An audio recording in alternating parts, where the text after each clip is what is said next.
तो hello guys, कैसे हो आप सभी? आई होप आप सभी लोग बढ़िया होगे।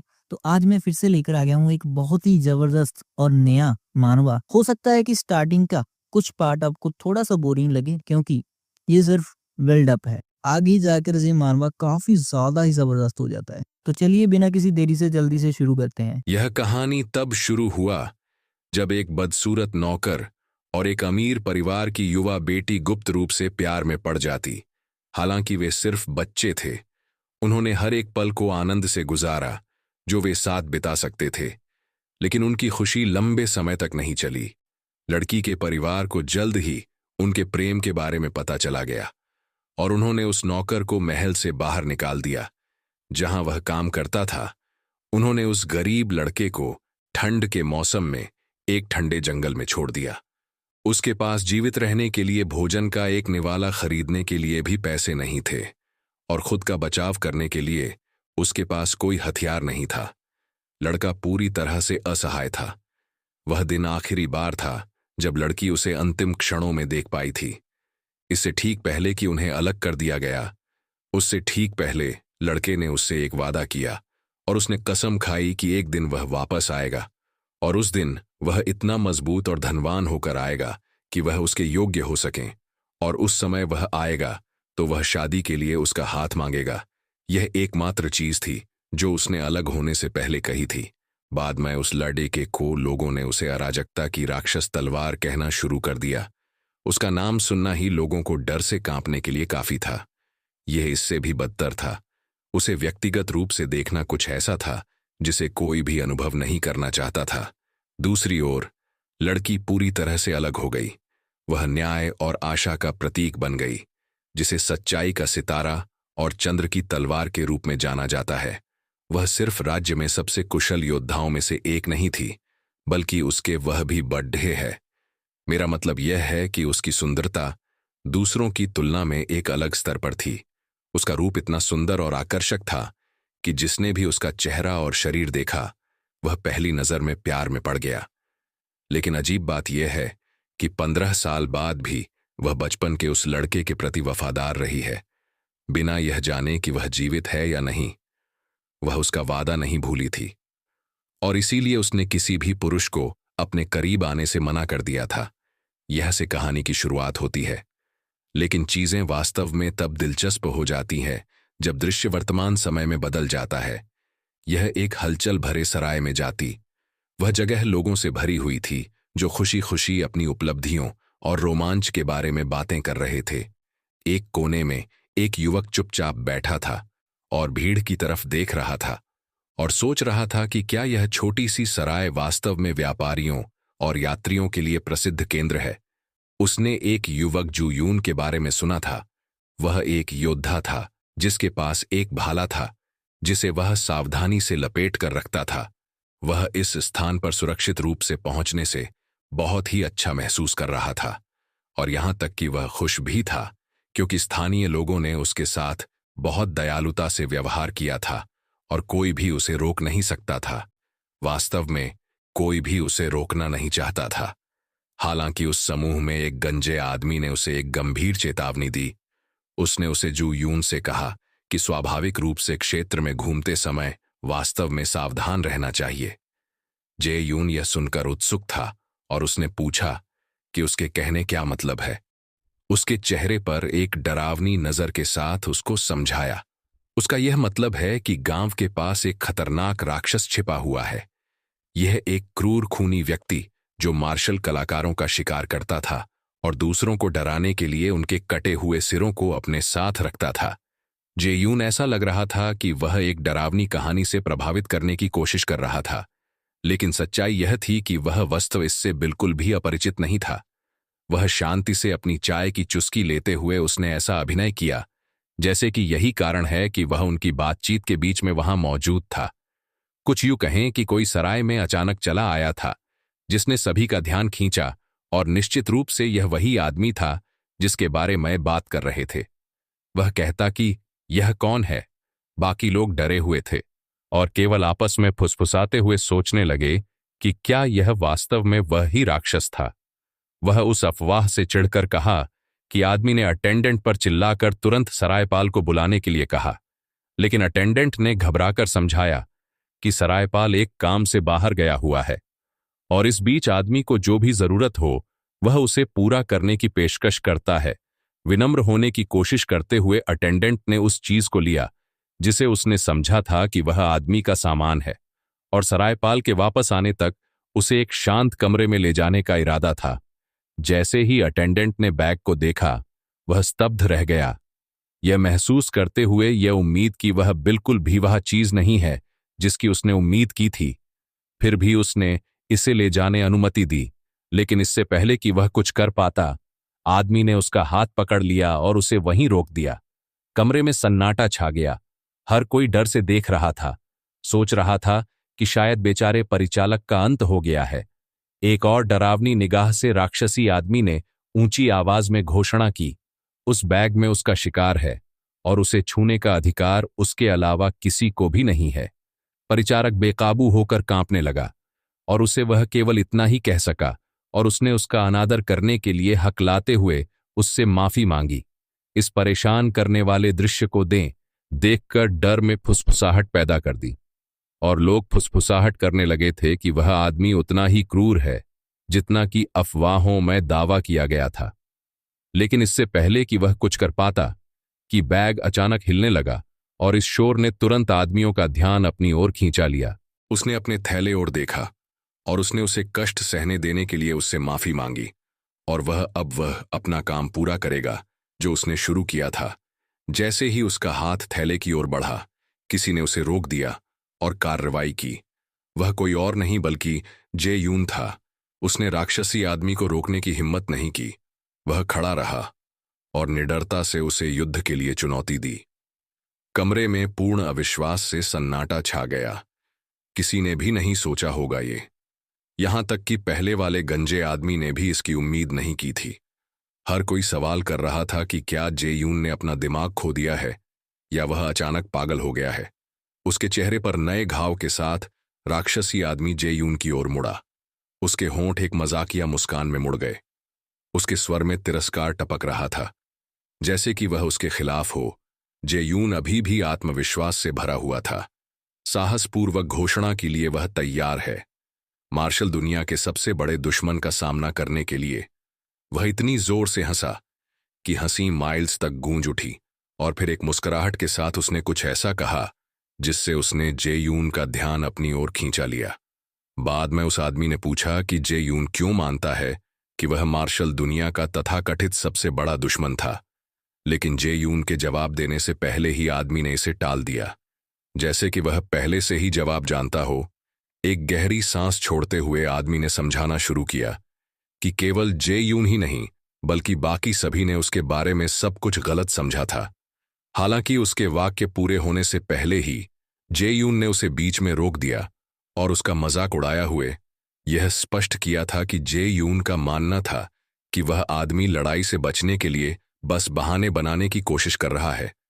एक जोर की आवाज के साथ जे यून ने एक बार फिर से अपने भाले को जमीन पर पटक दिया और घोषणा की, वह उसे खोजने और उससे लड़ने के लिए केवल ही वह इतनी दूर आया था। उसने यह स्पष्ट कर दिया कि कोई बहाना स्वीकार नहीं किया जाएगा। उसने मुझे यह कहा कि बताओ कि तुम भागने की योजना तो नहीं बना रहे हो ना। इससे पहले कि जू यून अपने प्रतिद्वंद्वी से जवाब पा सके, उसके चारों ओर की भीड़ ने उस पर चिल्लाना शुरू कर दिया और पूछा कि क्या वह पूरी तरह से पागल हो गया है। उन सभी ने यह स्पष्ट कर दिया कि जो उसके सामने खड़ा वह राक्षस उस तरह का आदमी नहीं था जो कभी लड़ाई से पीछे हटेगा। उसके जैसा कोई भी व्यक्ति सिर्फ जे यून का सामना करने से बचने के लिए भाग नहीं सकता था। हर किसी की नजरों में यह बुरा और निर्दयी आदमी है जिसने इस बात की परवाह नहीं की है उसका प्रतिद्वंद्वी दुष्ट है। वह अच्छा काम हो या बुरा काम हो, वह जीतने के लिए कुछ भी करने को तैयार है। उसके पास जेयान जैसे बच्चे से लड़ने से बचने का कोई कारण नहीं है। भीड़ ने बेवकूफ दिखने वाले उस लड़के को चेतावनी दी और उसको उसकी बातों को व्यक्त करने से रोकने की कोशिश की, और व्यावहारिक रूप से उससे पुनर्विचार करने की भीख मांग रहे थे, क्योंकि वे आश्वस्त थे कि जुआन सीधे मौत के मुंह में जा रहा है। यह जानते हुए भी कि इस आदमी से लड़ना आत्महत्या के समान था, लेकिन जान वह पीछे हटने को तैयार नहीं था। उसने शपथ ली थी कि कोई भी चुनौती हो या कोई डर उसके संकल्प को हिला नहीं सकता था। वह इस दुनिया में सबसे महान बनना चाहता है, और वह ऐसा करने के लिए उसे अच्छी तरह से वह जानता है कि उसे उस क्रूर राक्षसी को हारना होगा। वह आदमी हमारा नायक को देख रहा था, वह नौकर जो अभी तक जीवित है। वह अजीब बातता है कि वह लड़ाई के लिए बिल्कुल भी तैयारी नहीं है, लेकिन वास्तव में वह कुछ समय खरीदना चाहता था, ताकि वह इस द्वंद्व युद्ध से भागने का तरीका खोजने की कोशिश कर रहा था। हमारे लड़के का नाम युल है, और वह केवल अपना शिकार बेचने के लिए यहां आया था। वह यह कुछ भी करने के लिए नहीं, बल्कि वह शिकार जो वह यहां लड़ी बेचने के लिए नहीं आया था, बल्कि उसके पास तो सिर्फ एक छोटा सूअर था जिसको वह बड़ी मुश्किल से शिकार करने में कामयाब रहा था। वह किसी मार्शल कलाकार का सिर या कुछ भी प्रभावशाली चीज नहीं लाया था, जैसा कि अफवाहों ने उसके बताया था। वह सोच रहा था कि इस गलत फहमी को कैसे स्पष्ट किया जाए। वह इसका मौका ढूंढ रहा है, लेकिन उसको वह मौका नहीं मिला। न केवल एक असाधारण खलनायक रूप में, बल्कि मार्शल दुनिया के सबसे बड़े दुश्मन करार कर दिया गया था। यूएल यह जानता था कि वह अपनी आंतरिक शक्ति का उपयोग भी नहीं कर सकता है। एक योद्धा के लिए यह सबसे बुरी बात जो उस युग में हो सकती है, उस जिद्दी आदमी के साथ द्वंद्व युद्ध में मरने से बचें। ले वह सोचता कि वह किस तरह से जे यूं उस पर पागलों की तरह टूट पड़ा था, क्योंकि यूल ने दयालुता से अटेंडेंट को उसके गंदे बैग को छूने से रोक दिया था, जिससे उसे एहसास हुआ कि उसकी स्थिति कितनी गंभीर थी। यूएल वास्तव में इतनी आसानी से मरना नहीं चाहता था, विशेष रूप से उससे कुछ अच्छे दिखने वाले लड़के के साथ द्वंद्व युद्ध में वह नहीं मरना चाहता था। लड़के के पास भी सपने थे और उसे कुछ वादे भी निभाने थे जो उसे पूरा होने से पहले मरने नहीं दे सकते थे। उसके भाग्य की बात करें तो वह एक अजीब समय था। उसको समझना मुश्किल है, क्योंकि उसी समय लड़की यूं सोच रही थी और वह गलती से उसी गांव में प्रवेश कर गई थी जिसमें वह शोरगुल और उपद्रव हो रहा था। जे यान अराजकता की राक्षस तलवार को बाहर आने के लिए चिल्लाकर कहां कर रहा था। जल्दी ही उसका ध्यान आकर्षित हुआ, क्योंकि उसने भी उस तथाकथित अराजकता की राक्षस तलवार के बारे में सुना था। वह सभी अफवाहें सुन अराजकता की दानव तलवार के बारे में जानती थी। वह उसके आकर्षक लाल आंखें, जो उसके गुलाबी और चांदी के बालों से पूरी तरह मेल खाती थीं, और निश्चित रूप से उसकी छाती के विशाल आकार ने जे यून के दिल को धड़कने से रोक दिया था, जिससे वह शर्मसार हो गया, ठीक वैसे ही जैसे उनके आसपास के सभी लोग हो गए थे। इससे पहले कि वह कुछ कह पाता, उसके पीछे से दूसरे आदमी की आवाज उस पर टूट गई। उस आदमी ने उसे पहचान लिया और चिल्लाया कि वह लूनर तलवार है, पूर्व महानतम मार्शल कलाकार एसाइहा की प्रत्यक्ष शिष्य। जे यून मदद नहीं कर सका, लेकिन वह सोचने लगा कि वह भी उसके जैसे मार्शल दुनिया के सबसे बड़े दुश्मन को खत्म करने के लिए आई है। अराजकता की दानव तलवार ने उसके साथ खुद के लिए भी एक नाम बनाने का यह मौका नहीं छोड़ देना चाहता था। वह दृढ़ निश्चय किया। उसने साहसपूर्वक घोषणा की वह उसके साथ मिलकर काम करना चाहता था, यह कहते हुए कि यह एक सम्मान की बात होगी यदि वह योल को मारने में उसकी मदद करने के लिए सहमत हो जाए। अराजकता की प्रसिद्ध दानव तलवार सेवा को आखिरकार एहसास हुआ कि बहादुरी और राक्षस तलवार को चुनौती देने के इरादे, जिससे उसे ऐसा महसूस हुआ कि उसे उसके साथ एक बच्चा बनाने के लिए चुना गया है। क्योंकि सिल्वा धीरे धीरे शुरू हुई, आगे चलते हुए जू यूं को लगा कि वह सपना देख रहा है। अब वह कुछ बड़ा सोचना शुरू कर दिया। उसने फिर से सुझाव दिया कि वे साथ मिलकर यूएल से लड़ें, और उसके बाद वे एक मजबूत साझेदारी बना सकते हैं और एक साथ दुनिया की यात्रा कर सकते हैं। इस बीच सराय के अंदर सब कुछ यूएल के लिए थोड़ा अव्यवस्थित सा लग रहा था। वह अभी भी पूरी तरह से द्वंद्व से बचने का तरीका खोजने की कोशिश कर रहा था। पूरी तरह से वह बाहर जाने का रास्ता खोज रहा था।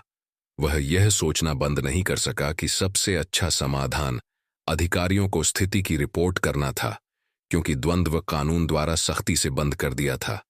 जैसे ही उसने एक सामान्य नागरिक के रूप में अपनी जिम्मेदारी के रूप में रिपोर्ट करने का संकल्प लिया, लकड़ी की दीवार अचानक टूट गई, तलवार से कई बार कट गई, इससे पहले कि कोई नाटकीय ढंग से प्रवेश करता, बेचारा लड़का कांपते हुए एक कोने में कूद गया, क्योंकि उसने कवर लेने की कोशिश की थी और निश्चित रूप से यह जूं था। उसे देखकर योल पूरी तरह से डर गया और चिल्ला उठा। उसे यकीन हो रहा था कि उसका जीवन खत्म होने वाला है। इससे पहले कि उसे शादी करने का मौका मिले, वह पीछे की ओर रिंगन शुरू कर दिया था। यूएल ने हैरान होकर बहाने बनाना शुरू कर दिया, बड़बड़ाहट करने लगा और उसे अचानक बंद कर दिया। बाद में जो कमरे में प्रवेश करती है और कहती है कि आखिरकार मैंने तुम्हें पा लिया है। यूई पूरी तरह से अवाक रह गया था, या तो अपने जीवन के प्यार को देखने से या यह महसूस करने से कि वह वही लड़की ही थी जिसने उस नाटकीय रूप से प्रवेश किया था। यहां तक कि उसे पहचाने बिना भी 1 सेकंड में सब कुछ स्पष्ट हो गया कि यह जुयून नहीं था, बल्कि वह लड़की थी जो दीवार और अंदर के दरवाजे को तोड़ने के लिए गरीब लड़के के बेहोश शरीर का उपयोग कर रही थी, केवल यह साबित करने के लिए कि क्या होता है जब कोई लूनर तलवार के अनमोल और लंबे समय से खोए हुए प्रेमी का अनादर करता है, क्योंकि उसने जून के पस्त और बेहोश शरीर को जमीन पर फेंक दिया। सेवा ने अपना ध्यान योल की ओर मोड़ा और उसकी ओर चलना शुरू कर दिया। उसने गर्व से घोषणा की कि वही महाद्वीप की सबसे मजबूत मार्शल कलाकारों में से एक बन गई है और अब उन दोनों के लिए सबसे अच्छा जीवन जीना शुरू करने के लिए पर्याप्त से अधिक पैसा है। और निश्चित रूप से उसने जिस धन का उल्लेख किया वह उसका ही था जो कि उसने खुद कमाया था, न कि अपने परिवार से विरासत में मिला था। वह उस लड़के को देखने के लिए करीब आई जिससे वह प्यार करती थी, जिसे हर कोई अराजकता की शैतान की तलवार कहता था। वह न तो घृणित शीर्षक और न ही उसकी वर्तमान दयनीय स्थिति उसके लिए उसकी भावनाओं को बिना किसी हिचकिचाहट के साथ बदल सकती थी। सेवा उसकी आंखों में देखा और उससे साहसपूर्वक विवाह करने के लिए कहा, यह कहते हुए कि अब कोई भी चीज या कोई भी व्यक्ति नहीं है जो उसको शादी को रोक सकता है। इसके विपरीत जो बाहर के लोगों ने कल्पना की थी कि 2 सुपरनोवा के विस्फोटक टकराव की तरह होगा, सबसे महान नायक चंद्र तलवार और सबसे खूंखार खलनायक शैतान तलवार। लड़के के आराम कक्ष के अंदर सब कुछ आश्चर्यजनक रूप से शांत था। लड़का थोड़ा अनजान होने के कारण वास्तव में ऐसई को नहीं पहचान पाया। वह यहां तक कि वादा याद दिलाने के बाद भी वह उसे चुपचाप देखता रहा। फिर अचानक उसके पीछे एक दरवाजे की ओर इशारा किया और कहा कि तुम अराजकता की राक्षसी तलवार की तलाश कर रहे हो। वह अभी कमरे से बाहर चला गया, लेकिन तुमने खुद महसूस किया कि उसके चेहरे पर हर जगह वांटेड पोस्टर लगे हुए थे, कि उसकी यह बेकार की चाल काम नहीं करने वाली थी, क्योंकि उसे उससे कोई जवाब नहीं मिला था। उसने सोचा कि यह मौका लेना और भाग जाना सबसे अच्छा होगा, लेकिन उसने उसका हाथ धीरे से उसके गाल पर रख दिया। इस इशारे ने उसे वह तरीका याद दिला दिया जिस तरह से वह अपना स्नेह प्रकट करता था। भावना का हाथ भले ही वह मार्गदर्शन करने वाली थी, उसे देखकर वह शर्मा गई जैसे वह पहले करती थी। तभी उसने धीरे से उससे अपना नाम फिर से पुकारने के लिए कहा। अंततः अनजान और भुलक्कड़ आदमी को एहसास होने लगा कि वह किससे कह रही है। क्या आप महिलाशील हैं? अचानक उनके गुप्त प्रेम की सुखद यादें याद आती हैं। वह उसके पास आ गईं, जैसे कोई सालों पहले वह अमीर हाथों में बेचा गया था। अकाल के दौरान एक गुलाम के रूप में परिवार की उसने कभी भी उम्मीद नहीं की थी। वह एक अकेली थी जो उसके साथ दयालुता से व्यवहार किया था। वह अकेले परिवार की सबसे छोटी बेटी से इस तरह प्यार किया जाएगा। उसे अचानक एहसास हुआ कि वह उन दिनों को वह कितना याद करता है। वह आखिरी चीज थी जो उसे वास्तविकता में वापस आने से पहले याद थी। बाद में खुद को उसी लड़की के पास बैठा हुआ पाया जिसे वह गुप्त रूप से प्यार करता था। लेकिन अब एक निजी कमरे में जब उसने उसे चुपचाप उसको देखा तो उसने महसूस किया कि वह सिर्फ एक अच्छी तरह से विकसित महिला नहीं बन गई थी, बल्कि वह पहले से कहीं ज्यादा सुंदर हो गई थी, किसी से भी ज्यादा जिसे उसने कभी जाना और देखा था। लेकिन यह जानते हुए भी कि वह अब कौन थी, उसे इतने करीब बैठने में असहज सा महसूस हो रहा था। चुप्पी तब टूटी जब उसने अचानक से पूछा कि वह चाय क्यों नहीं पी रहा है। चौंका लड़का अजीब तरह से उसे धन्यवाद दिया और कहा कि वह इसे तुरंत पी लेगा। अधिक विनम्र होने की कोशिश कर रहा है। उसने अपने वाक्य के अंत में मेरी महिला को जोड़ा। तुरंत से के चेहरे पर भाव गहरा हो गया। उसने उसे फिर से एक अजनबी लड़के ने इसे आजमाने का फैसला किया।